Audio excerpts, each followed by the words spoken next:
Bath room کے فرش پر، اس میں تمہارا قصور نہیں تھا، زیاد نے تمہیں اس میں پھنسایا تھا اور تمہارا گاڈ کمپلیکس زندہ ہو گیا۔ تم نے سمجھا کہ تم مجھے بچا لو گے، بے یقینی سے اسے دیکھ رہی تھی۔ تمہیں میری اتنی سی بات سمجھ میں نہیں آئی مارفی، تمہیں میری خواہش کا ذرا سا احترام نہیں آیا؟ پھر تم کیا کرتی؟ اس کی آواز بلند ہونے لگی۔ جو بھی کرتی، میں تمہارے پاس پیسوں کے لیے نہ آتی، وہ دکھ سے کہہ رہی تھی۔ اس کی آنکھوں سے آنسو ٹپ ٹپ گر رہے تھے۔ میں تمہیں آزما رہی تھی، میں دیکھنا چاہ رہی تھی کہ تم وہی ہو یا بدل گیا، لیکن تم نے وہی کیا جو تم ہمیشہ سے کرتے ہو، تم نے پھر سے مجھے دھوکہ دیا۔ دروازہ بھی تک وقت کھلا تھا، چند لمحے خاموشی سے گزر کے وہ چوکھٹ میں کڑی چند لمحے گہرے گہرے سانس لیتی رہی۔ آئی ایم سوری، وہ شکستہ سا بولا، گیلے بال اس کی شرٹ کے کندھوں کو بھگو رہے تھے۔ مجھے تمہاری مدد چاہیے ہوتی تو میں مانگ لیتی۔ وہ آپ کی بولی تو اس کی آواز آہستہ تھی، لیکن سانس ہنوز پھولا ہوا تھا۔ پیسے میں اپنی بہن سے بھی لے سکتی تھی، تم دنیا کے واحد پیسے والے شخص نہیں تھے، مگر مجھے یہ پیسے خود کمانے تھے ماہر، مجھے اپنے پیروں پہ کھڑا ہونا تھا اور میں نے وہ کر کے دکھایا۔ مجھے اپنے آپ پہ مان تھا کہ میں کسی مرد کی مدد کے بغیر خود اس مسئلے سے نکل آؤں گی، اسی لیے میں نے تمہیں مداخلت کرنے سے منع کیا تھا، لیکن تم نے مجھ سے میرا مان بھی چھین لیا کہ میں اپنے بل پہ کچھ کر سکتی ہوں۔ تم نے مجھے یہ احساس دلایا کہ مجھے ہمیشہ ایک مرد کی ضرورت رہے گی۔ اس سے کچھ کہنا چاہا لیکن نہیں کہہ سکا۔ یاسمین درست کہتی تھی، اسے اس مرحلے میں کشمالہ سے دور رہنا چاہیے تھا۔ تو میری ایک خواہش کا احترام نہیں کر سکے۔ وہ زخمی نظروں سے اسے دیکھ رہی تھی۔ اب بتاؤ میری کیا سزا ہے؟ وہ شکستگی سے پوچھ رہا تھا۔ اس کا سر درد کرنے لگا۔ مجھے تمہیں کوئی سزا نہیں دینی۔ اس نے ہتھیلی کی پوسی آنسو صاف کے فرش پہ بکھرے کاغذوں کو دیکھا۔ یہ رہے تمہارے پیسے، اب ہمارا حساب برابر ہو۔ پھر وہ رکی۔ وہ جانتا تھا کہ وہ کیا کہنے والی ہو، مالا کو بہت اچھے سے جانتا تھا۔ میں اپنے الفاظ واپس لیتی ہوں، میں تمہارے کسی میسج کا جواب نہیں دوں گی، نہ میں تم سے رابطہ رکھنا چاہوں گی۔ حلال سے میری طرف سے معافی مانگ لینا۔ اس کی آنکھوں میں آنسو تھے۔ وہ جانتا تھا کہ وہ اس کا اعتبار پھر سے کھو چکا تھا۔ کیوں تو تم ہمیشہ یہی کرو گے، تم میری زندگی اسی طرح کنٹرول کرنے کی کوشش کرو گے، تم ہمیشہ اپنے پیسے سے سب فکس کرنے کی کوشش کرو گے، اور میں تمہاری ان گیم سے تھک چکی ہوں، میں تمہاری مینیپولیشن سے تھک چکی ہوں۔ تم ایک بزنس مین ہو اور رہو گے۔ اس کا دل بری طرح زخمی ہو چکا تھا۔ حلال اندر ہے، وہ سب سن رہی ہے۔ بتاؤ میں اس سے کیا کہوں گا؟ یہی کہ وہ اور بدر ایک دوسرے سے کبھی نہیں ملیں گے۔ وہ اسے شکوہ کناں نظروں سے دیکھتے پلٹ گئی۔ ماہر تیزی سے اس کے پیچھے آیا۔ مالا، اس نے پکارا، میرا وعدہ قائم ہے۔ وہ لفٹ کے دروازے کے قریب کھڑی تھی، چہرہ نہیں موڑا۔ میں تمہارا مقروض ہوں، تمہارا احسان ہے میرے پر، تم جب بھی مجھے پکارو گی میں تمہارے لیے آؤں گا، لیکن تمہارے پکارے بنا نہیں آؤں گا۔ کشمالہ نے پلٹ کو اسے دیکھا۔ اس کے چہرے پر افسوس بھی تھا اور ملال بھی۔ اور میں قسم کھا کے کہتی ہوں ماہر فرید کہ میں نہ کبھی تمہیں مدد کے لیے پکاروں گی اور نہ کبھی تمہارے پاس آؤں گی۔ تم زندگی میں دوبارہ میری شکل نہیں دیکھو گے۔ لفٹ کے دروازے کھلے اور وہ اس کے اندر چلی گئی۔ وہ زردگی سے اسے دیکھا گیا۔ وہ بھی بھیگی آنکھوں سے ملامت لیے اسے دیکھ رہی تھی۔ دھاتی دروازے آپس میں مل گئے، وہ ان کے پیچھے غائب ہو گئی۔ وہ کافی دیر چوکھٹ میں کھڑا رہا، پھر زور سے دیوار کو ٹھوکر ماری، اتنے زور سے کہ پیر کا انگوٹھا درد کرنے لگا۔ اور یہ وہ دن تھا جب کشمالہ مبین ماہر فرید کی زندگی سے چلی گئی۔ 4 سال بعد استنبول ایئرپورٹ کے باہر ٹیکسی کی لائن لگی تھی۔ ایک بوڑھا اہلکار جو وردی میں ملبوس تھا باری باری قطار میں کھڑے لوگوں کو ارائیولز کے دروازے سے نکال کر ٹیکسی میں بٹھا رہا تھا۔ اس نے ایک بوڑھے کپل کو بٹھا کر ٹیکسی روانہ کی۔ پھر چہرہ موڑا تو اب اس لڑکی کی باری تھی جو قطار میں سب سے سامنے کھڑی تھی۔ سن گلاسز بالوں پہ ٹکائے، کانوں میں ایئرپورٹ لگائے، ایک ہاتھ سے مسلسل موبائل پر ٹائپ کر رہی تھی۔ دوسرے ہاتھ سے سلور کیری آن بیگ کا ہینڈل تھام رکھا تھا جس کے راڈ کے ساتھ ڈیزائنر بیگ اٹکا تھا۔ اس نے کوہنی تک آتے آستین والا سفید منی کوٹ پہن رکھا تھا اور نیچے ٹخنوں سے ذرا اونچا سیاہ ڈریس تھا جو ہوا کے باعث پھڑپھڑا رہا تھا۔ پیروں میں ہائی ہیلز تھی۔ خانم افندی، اس نے اسے پکارا۔ اس نے چہرہ اٹھایا۔ اس کی آنکھیں سبز تھیں، آنکھوں میں ڈائمنڈز تھے، کانوں میں ڈائمنڈز تھے۔ بیگ پر بزنس کلاس کا ٹیگ لگا تھا۔ اس نے ٹیکسی کی طرف اشارہ کر دیا۔ وہ شکریہ کہہ کر آگے بڑھ گئی۔ ڈرائیور نے ٹیکسی کا دروازہ کھولا اور اس کا بیگ لے لیا۔ وہ اسی طرح موبائل پر جھکی پچھلی سیٹ پر بیٹھی تھی۔ نوجوان ڈرائیور نے کار سڑک پر ڈالتے ہوئے بیک مرر میں اس کا چہرہ دیکھا۔ اس کے بال کندھوں تک آتے تھے اور بالکل سیدھے تھے۔ ہلکا میک اپ، سیٹ پر رکھے بیگ کے اندر ایک کیمرہ چھلک رہا تھا۔ کہاں جائیں گی؟ Four seasons. وہ خاموشی سے کار ڈرائیو کرنے لگا۔ کار ایئرپورٹ سے شہر کی طرف جا رہی تھی۔ یہ پون گھنٹے کی ڈرائیو تھی۔ ہاں، ابھی ٹچ ڈاؤن کیا ہے۔ وہ اب کھڑکی سے باہر دیکھتے ہوئے فون پر کسی سے کہہ رہی تھی۔ نہیں، ابھی نہیں، مجھے ہوٹل میں چیک ان کرتے ہی کہیں جانا ہے، وہاں سے میں تمہارے پاس آ جاؤں گی 4 بجے تک۔ وہ رک کے کچھ سنا۔ نہیں، مجھے 7 بجے تک فری ہونا ہے، میری ایک اہم میٹنگ ہے 7 بجے۔ میں نے کسی کو وقت دے رکھا ہے۔ کلائی پہ بندھی کھڑی دیکھی۔ کہا نہ ابھی مجھے کسی جگہ پہنچنا ہے، بہت اہم ہے، اسپاٹ لیجیے میں کہہ کر فون رکھ دیا۔ اب وہ کھڑکی سے باہر دیکھ رہی تھی، اس کی سبز آنکھوں کے گرد مدھم سی لکیریں تھی۔ نوجوان ڈرائیور نے آئینے میں اسے دیکھا۔ آپ سیاہ ہیں؟ نہیں۔ کیا کرتی ہیں؟ تمہارا نام کیا؟ اس نے چہرہ موڑ کے اسے دیکھا۔ بلنست۔ بلنست، میں فوٹوگرافر ہوں، الویجین فوٹوگرافر۔ وہ نرمی سے مسکرا دی۔ وہ کیا ہوتا ہے؟ فوٹوگرافرز کے جادوگر، وہ ایسا الویژن کریٹ کرتے ہیں جو ایگزسٹ نہیں کرتا، وہ دکھاتے ہیں جو حقیقت نہیں ہوتی۔ اس نے نہ سمجھنے کے باوجود اس بات میں سر ہلا دیا۔ کار ہوٹل کے سامنے رکی تو وہ جلدی سے بولا، آپ کو کہیں جانا ہے؟ اسے اس کی کال کی تھوڑی بہت سمجھ آئی تھی۔ ہاں، میں چیک ان کر کے آتی ہوں، تم میٹر آن رکھو۔ بے شک، وہ بے نیازی سے کہہ کر اندر کی طرف بڑھ گئی۔ ہوٹل کے داخلی دروازے پر ویلے نے اس کا سامان لے لیا۔ وہ پارکنگ میں اس کا انتظار کرتا رہا۔ میٹر چلتا رہا۔ قریباً 15 منٹ بعد وہ واپس آتی دکھائی دی۔ اب اس کے پاس بس وہی ہینڈ بیگ تھا۔ وہ واپس پیچھے بیٹھی اور ڈرائیور سے اس کا موبائل مانگا، پھر اس کے گوگل میپ پر ایک لوکیشن کھولی۔ مجھے یہاں جانا ہے۔ بلنن نے سر ہلائی اور کار سڑک پر ڈال دی۔ یہ لیونت کی ایک عمارت تھی، کیف آرکیٹیکچر فرم۔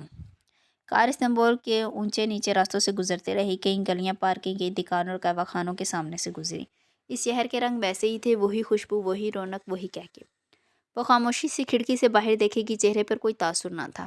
کار اس ولا نما عمارت کے سامنے رکی تو ڈرائیور نے کارڈ مشین سامنے کی۔ کیا میں آپ کا انتظار کروں؟ نہیں، مجھے دیر ہو جائے گی۔ اس نے کارڈ مشین پر کارڈ ٹیپ کیا اور اس کو دیکھے بنا باہر نکل گئی۔ سیاہ جنگلے کے سامنے رک کر مالا نے گہری سانس لی۔ میں قسم کھا کے کہتی ہوں ماہفرید کہ میں نہ کبھی تمہاری مدد کے لیے پکاروں گی اور نہ کبھی تمہارے سامنے آؤں گی۔ تم میری زندگی میں دوبارہ میری شکل نہیں دیکھو گے۔ اس نے سفید ہیل سے قدم اندر رکھے۔ ایک ایک قدم بھاری تھا، لیکن اب فرق نہیں پڑنا ختم ہو چکا تھا۔ لابی میں داخل ہوتے ہی وہ ریسیپشنسٹ تک آئی۔ ریسیپشنسٹ 4 سال پہلے والی نہ تھی، بدل چکی تھی، وقت بھی بدل چکا تھا۔ مجھے ماہر فرید سے ملنا ہے۔ کیا آپ کے پاس اپائنٹمنٹ ہے؟ اس نے مکانی انداز میں مسکرا کے پوچھا۔ نہیں۔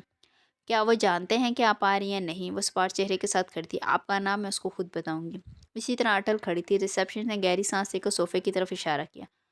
مالا بنا کسی احتجاج کے سامنے دیوار سے اگے کوچ پہ بیٹھ گئی، ٹانگ پہ ٹانگ جما لی۔ ریسیپشنسٹ نے انٹرکام اٹھایا۔ انٹرکام کی گھنٹی کانفرنس روم میں بجی۔ کانفرنس روم اس وقت خالی تھا۔ طویل میز کے گرد بہت سی کرسیاں رکھی تھیں۔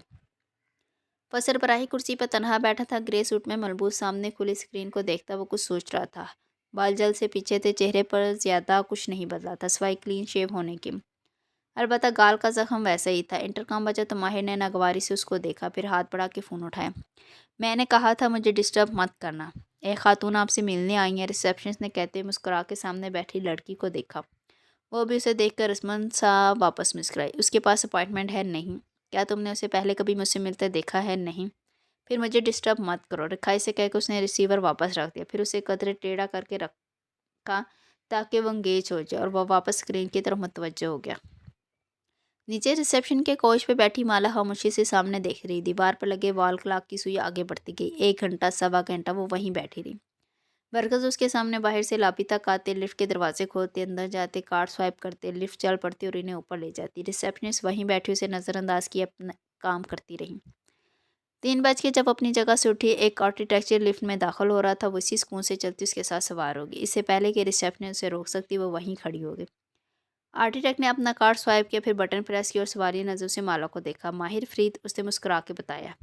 اس کے انداز میں رعب تھا، حقمیت تھی۔ آرکیٹیکٹ نے سر ہلا دیا۔ دروازے بند ہو گئے۔ ریسیپشن نے تیزی سے اپنی جگہ سے اٹھی، لیکن تب تک لفٹ کے دروازے باہم مل رہے تھے۔ مالا نے مسکرا کر اسے ہاتھ ہلا دیا۔ لفٹ نے اسے جس حال میں اتارا وہ اسے پہچانتی تھی۔ وہ پہلے سے زیادہ بھرا ہوا تھا۔ ڈیزائنر فرنیچر، پتلا ہوا انٹیریئر، چھت کی فال سیلنگ بھی ہو چکی تھی۔ وہ دائیں بائیں دیکھتی اندر داخل ہوئی، ایک ڈیسک کے پاس رکی۔ ماہر فرید کہاں ہے؟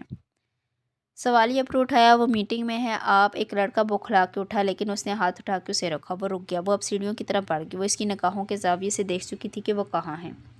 اسے آگے کا راستہ معلوم تھا۔ زینے آتے ہوئے جب دیوار پر لگا آئینہ دکھائی دیا، اندر لگا نیلا مخملی پردہ ویسا تھا، وہ ہٹا ہوا تھا۔ سامنے کانفرنس ٹیبل کے گرد بہت سے افراد دکھائی دے رہے تھے۔ مالا دو زینے اوپر چڑھی تب وہ اسے دکھائی دیا۔ وہ سربراہی کرسی کے پیچھے کھڑا ناخوشی سے کچھ کہہ رہا تھا، چڑچڑا سخت آیا ہوا۔ ایک لڑکی نے سر اٹھا کے کچھ کہنا چاہا، لیکن اس نے اسے ڈپٹ کر چپ کروا دیا۔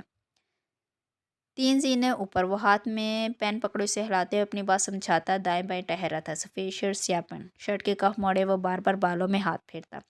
وہ مضطرب تھا، ناخوش۔ پھر وائٹ بورڈ کی طرف اشارہ کرتے ہوئے وہ پلٹا، نگاہیں سیڑھیوں کے وسط میں لگے آئینے پہ پڑی۔ وہ ٹھہر گیا۔ ساری دنیا ٹھہر کی وہ قدم قدم چلتی اوپر آئی تھی۔ وہ ہاتھ میں قلم لیے بالکل منجمد سا کھڑا تھا۔ وہ نیلے پردوں کے ساتھ آ رکی، انگلی کی پشت سے دستک دی، شیشے کا دروازہ کھولا، آفاس پر اپنی گردن موڑ کے دیکھا۔ سیاہ سفید لباس والی لڑکی ان کے سامنے کھڑی تھی۔ وہ ماہر کو دیکھ رہی تھی اور وہ اسے۔ پھر وہ ہلکا سا مسکرایا اور ان تمام افراد کو دیکھا۔ "Can you give us a minute?" وہ انگریزی میں شائستگی سے بولی۔ سب کی نگاہیں ماہر فرید کی طرف اٹھی، سوائے عبد المالک فرید کے۔ آج تک اس کی میٹنگ میں کسی نے خلل نہیں ڈالا تھا۔ ماہر نے دھیرے سے سر کو جنبش دی۔ ایک ایک کر کے تمام افراد اٹھ گئے، جلدی جلدی چیزیں سمیٹی گئی۔ وہ کب وہاں سے کہ اسے کچھ معلوم نہ ہوا، یہاں تک کہ دروازے بند ہو گئے اور وہ اس کے دائیں ہاتھ رکھی کرسی تک آیا۔ وہ ابھی تک اسے دیکھ رہا تھا، بے یقین ششدر۔ کیا یہ سچ تھا؟ کیا وہ جاگا ہوا تھا؟ "میں تمہارا زیادہ وقت نہیں لوں گی." وہ سنجیدہ تھی۔ اس کا چہرہ برف کے جیسا تھا۔ وہ کرسی پہ بیٹھی، ٹانگ پہ ٹانگ جمائی، پرس میز پر رکھا۔ وہ جیسے ہوش میں آیا، بہت کچھ یاد آیا۔ "مالا؟" اس ایک لفظ میں بہت سے سوال تھے، تعجب تھا، بے یقینی تھی۔ "میں فور سیزنز میں ٹھہری ہوں۔ شام 7 بجے میں وہاں تمہارا انتظار کروں گی۔ تب تم آفس سے فارغ ہو چکی ہوگے۔ تمہیں وہاں آنا ہے اور ہم بیٹھ کے بات کریں گے." وہ جیسے اس کو اس کا شیڈول سنا رہی تھی۔ وہ ابھی تک کھڑا تھا، بس یک ٹک اسے دیکھتے ہوئے۔ یہ وہی تھی، کشمالہ مبین۔ بال چھوٹے تھے، چہرہ قدرے میچور تھا، لیکن یہ وہی تھی۔ "میں تمہارا انتظار کروں گی." "کیوں؟" اسے دیکھتے ہوئے ماہر نے آنکھوں کی پتیاں کھولی۔ اس کا ذہن دھیرے دھیرے جاگ رہا تھا۔ "کیونکہ مجھے تمہاری مدد چاہیے." وہ ایسے بتا رہی تھی جیسے اس کے سوال پر حیرت ہوئی ہو۔ "کیا تمہیں بھول گیا کہ تم نے مجھ سے مدد کا وعدہ کیا تھا؟ تمہارے اوپر میرا ایک احسان ہے." کچھ جتاتا ہوا سا تھا اس کے لہجے میں۔ "اور تم نے قسم اٹھائی تھی کہ تم کبھی مجھے نہیں پکارو گی." اسے سب یاد آ گیا تھا، ایک دم سارے حساب تان کے، پیشانی پہ پالا کے۔ "میں اپنی قسم کا کفارہ ادا کر دوں گی، ڈونٹ وری." وہ اٹھ کھڑی ہوئی۔ شام 7 بجے ابرو اٹھا کے یاد دہانی کروائی، دروازے کی طرف بڑھ گئی اور اس کے ضبط کا پیمانہ لبریز ہو گیا۔ "میں نہیں آؤں گا." وہ بولا تو اس کی آواز میں زمانوں کی سی سختی تھی۔ کشمالہ نے آنکھیں بند کر کے گہری سانسیں پھر اس کی طرف پلٹی، اسی بے تاثر چہرے کے ساتھ اسے دیکھا۔ "کیوں؟" "کیونکہ میں زندگی میں آگے بڑھ چکا ہوں کشمالہ بی بی." وہ اسی سختی سے کہہ رہا تھا۔ اس کی آنکھوں میں بہت سی شکایتیں تھیں، زخم تھے، ملال تھا۔ "میں نے تمہیں پہلے سال ای میلز لکھی تھی، تم نے جواب نہیں دیا، پھر میں نے تمہیں چھوڑ دیا، اور جسے چھوڑ دیا اسے چھوڑ دیا۔ اب تم یوں اچانک میری زندگی میں نہیں آ سکتی." اس کی آواز میں غصہ در آیا، بے بسی بھرا غصہ۔ "نہ، اب میں تمہارے لیے کچھ کر سکتا ہوں." وہ انہیں بے تاثر نگاہوں سے اسے دیکھ رہی تھی۔ کیا وہ انسان تھی یا برف کا مجسمہ؟ غصہ، بہت سا غصہ اس کے اندر ابلنے لگا۔ "تم نے میری بہن کی جان بچائی، تمہارا شکریہ، لیکن میں اب تمہارے لیے کچھ نہیں کر سکتا، نہ کروں گا." وہ رکا، ہلکا سا کھنکارا۔ "میں شادی کر رہا ہوں اور اس وقت میں نہیں چاہتا کہ ہمارے راستے ٹکرائیں." وہ اسی طرح اسے دیکھتی رہی۔ پھر اس نے پرس میں ہاتھ ڈالا، کچھ مٹھی میں دبایا اور قدم قدم چلتی اس کے قریب آئی۔ "شادی کر رہے ہو تو میری مبارکباد قبول کرو، مر رہی ہو تو فاتحہ." ساتھ ہی اس نے مٹھی میں رکھی شے اس کی میز پر رکھی۔ "لیکن تم آؤ گے ماہر فرید، تم آؤ گے اور میری بات سنو گے، اور تم میری مدد بھی کرو گے، کیونکہ میں نے تمہاری مدد کی تھی." برف جیسے لہجے میں ارتعاش پیدا ہوا۔ اسے لگا کشمالہ کی آواز پھیکی تھی۔ ماہر کی نظریں میز پر جھکی۔ مالا نے اس چیز سے ہاتھ اٹھایا۔ وہ ایک تصویر تھی، ایک 3 سال کے بچے کی تصویر۔ "یہ بدر ہے، میرا اور زیاد کا بیٹا بدر." ماہر اس تصویر کو دیکھ رہا تھا۔ 2 ماہ پہلے ایک حادثے میں بدر کی ڈیتھ ہو گئی تھی۔ اس نے بے یقینی سے چہرہ اٹھا کے مالا کو دیکھا۔ اس کی سبز آنکھوں میں نمی تیرتی تھی۔ "یعنی پولیس کہتی ہے کہ وہ مر گیا تھا، لیکن میں جانتی ہوں کہ وہ نہیں مرا." وہ بنا پلکے جھپکے اسے ان بھیگی آنکھوں کو دیکھ رہا تھا۔ "وہ کھو گیا ہے، کسی نے اس کو مجھ سے چھین لیا ہے۔ میں نے اسے بہت ڈھونڈا، لیکن وہ مجھے نہیں ملا." وہ برف کا مجسمہ نہیں تھی، وہ ایک ماں تھی جو اپنی عزت نفس پر پیر رکھ کے وہاں آئی تھی۔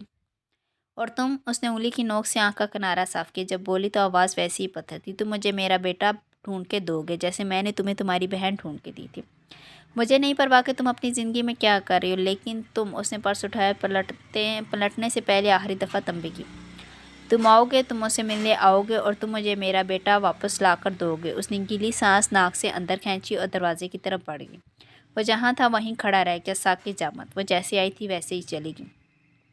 اس نے بہت دفعہ سوچا تھا کہ کشمالہ مبین سے دوبارہ ملنا کیسا ہوگا، لیکن آج اس نے نفی میں سر ہلایا اور میز پر رکھی تصویر دیکھی۔ کاش وہ مختلف حالات میں ملے ہوتے۔